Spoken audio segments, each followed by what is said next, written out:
ఈ కొత్త supreme leader మోస్తఫా Khamenei ఎక్కడ?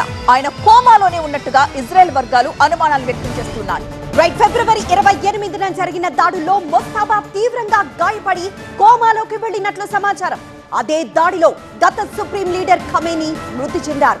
నిన్న తొలి ప్రకటన చేశారు కొత్త సుప్రీం లీడర్ మోస్తఫా ఖమేనీ. కానీ ఫిబ్రవరి 28 తర్వాత సజీవంగా కనిపించలేదు అంటోంది ఇజ్రాయెల్. మోస్తఫా నువ్వెక్కడా అంటూ ఐడిఎఫ్ ట్వీట్ చేసింది. వెస్ట్రన్ మీడియాలో కొత్త సుప్రీం లీడర్ మోస్తఫా ఖమేనీ కోమాలో ఉన్నారని, ఒక కాలు కూడా కోల్పోయారు అని కథనాలు వస్తున్నాయి.